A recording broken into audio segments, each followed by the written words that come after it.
I have distributed a, well, you may either look into that booklet. I'm talking about Article 13 of the AFA Rules as just stated by our President regarding emergency relief proceedings, or you may either also look into the paper which I have distributed, a handout, which may help you following my presentation.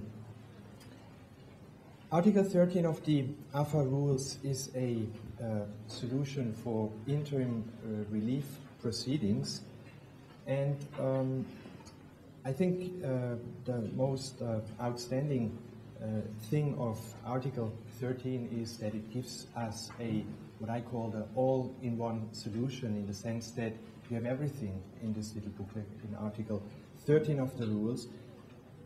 Thinking of other institutional rules which you may know, everybody will know the ICC arbitration rules, for example.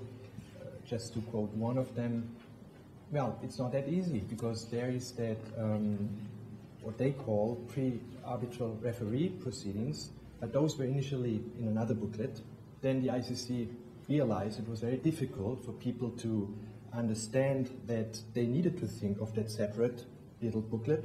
The ICC then decided to put it into one booklet, but still those are two different sets of rules, and you need to, when drafting your arbitration clause, very well think of the fact that you need to refer to both of them.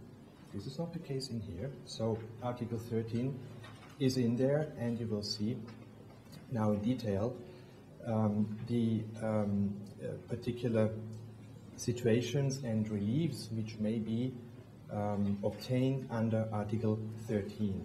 Now, looking at Article 13(1)(a), which provides the following, let me just quote it very quickly. Emergency relief may always be requested by the parties. If the arbitral tribunal has been constituted as stated above, the parties may make all requests for relief to the arbitral tribunal. That is, of course, a very classical situation. The arbitral tribunal is already constituted. It is now common practice that that arbitral tribunal may nowadays grant all kind of relief, interim relief. Now, what is more interesting for you, no doubt, is what Article 13(1)(b) and (c) provide under the rules, and let me again just quote those two articles, which are self-explanatory.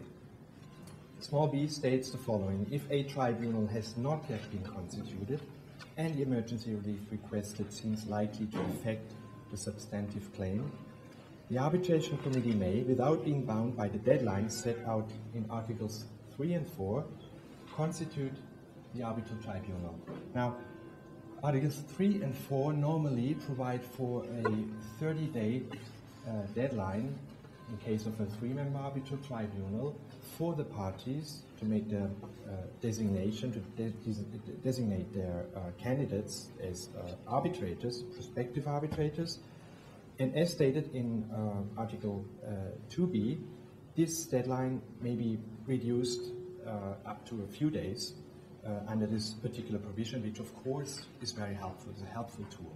The arbitral tribunal, and I'm going on to quote in the same article, shall organize the process and rule in accordance with its own opinion as to the emergency arising in the case.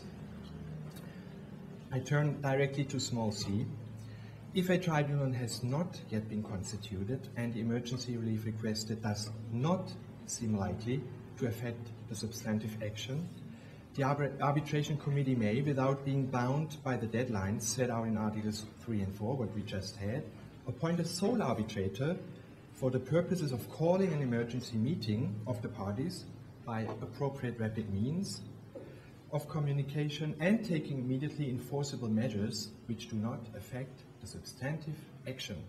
Now, second solution, even faster. We have understood the difference, whereas under small b, we need to have a three-member arbitral tribunal. Small c even gives the AFA the possibility to very quickly appoint sole arbitrator, which takes only a few days, and this arbitrator is then bound in the sense, or guided by those rules, in the sense there needs to be an emergency meeting right away of the parties by appropriate means of communication, and there need to be immediately enforceable measures which do not affect the substantive action. Again, I think this is a truly innovative solution, and you have understood that under small c, the tribunal may be constituted even faster than under small b, where we have a 3-member arbitral tribunal. This is, of course, one thing, to have this in the rules. However, in practice, we all know that we need a little bit more, that if that should really work out well in practice, we need to have some supportive elements. And here again, we have something in our Article 13 which helps us to make sure that it really works out in practice. I'll tell you about the practical case at the very end of my presentation. Now, let's turn to 13 paragraph 2, which states that in the case of 1A, B, and C, which we have just seen above, the arbitral tribunal shall render the award as quickly as possible in accordance with the nature of the decision requested. Well, simple obligation for the arbitral tribunal to rush up to do its utmost to render an award in time. Paragraph 3 of still Article 13 provides that in the case of 1C above, remember this was the situation where we had the sole arbitrator, the arbitral tribunal shall determine the costs of arbitration. It shall allocate the costs between the parties unless it orders, upon an application to this effect, that the decision on this point shall be rendered in the award on the merit. So here again we have something which goes a little bit beyond what we have under the small b. We have the possibility that this interim relief, which will be put normally in the form of a partial award, interim award, also may very well contain a decision on the costs, which will of course be very helpful at the enforcement stage. So something which is clearly, which makes it a little proceeding within the proceeding under 1C. Paragraph 4. In the case of 1B and C above, referral to the arbitral tribunal or to the sole arbitrator does not require prior payment of the deposit. This deposit is nevertheless set by the arbitration committee. It must be paid by the most diligent party before the award is submitted to the Secretariat. The parties are notified of the award by the Secretariat only after the deposit has been paid. So here again, I think a very practical solution, waiting until the money is really there. Maybe do this easily 2 or 3 days. That may be crucial. So again, that flexibility to some extent also trust the parties, and those who really seek interim relief, well, they will usually also pay for it. So having that control at the very end, saying that, well, if you don't pay, there won't be any award, I think is something, again, which is very useful, has shown so far good results in practice. Finally, the arbitral tribunal is dispensed from establishing a procès verbal, what we call it under the French rules.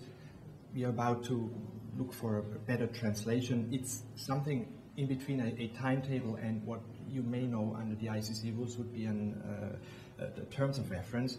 It is in between. It's a little bit more than a timetable, but it is a little bit less than the acte de mission. So the arbitral tribunal is not obliged to draft such a document in case of urgent interim relief.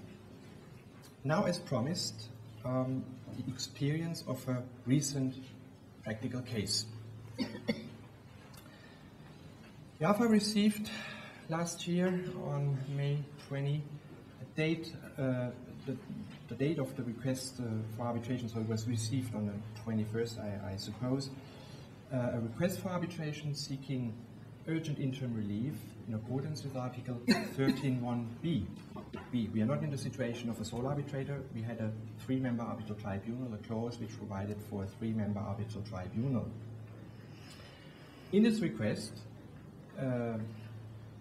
lucky, there was also a nomination of an arbitrator from the claimant side. only 2 days later, the AFA reacted, set a 8-day time limit to respondents for their reply and for the nomination of a co-arbitrator. On May 30th, the date was the date of the answer to the request for arbitration, including nomination of an arbitrator. So the respondent perfectly respected the deadline set by the AFA. And therefore, on the June 2nd, the AFA could set a 5-day time limit to the co-arbitrators to agree upon a chairman. 5 days. Remember, usually we are talking about 30 days. Again, this deadline was respected by the co-arbitrators, and the chairman could be appointed timely on June 9, and the file be transmitted to the arbitral tribunal on the same day. Only 2 weeks later, the parties submitted additional briefs as requested by the arbitral tribunal, and the day after, an emergency meeting took place as requested, as we have just seen in the rules. All of that to tell you that on as early as July 10, we are 2 weeks after the emergency meeting, an award on urgent interim relief could be rendered, and all that in less than 2 months' time. That is, I think, not too bad. Thank you very much.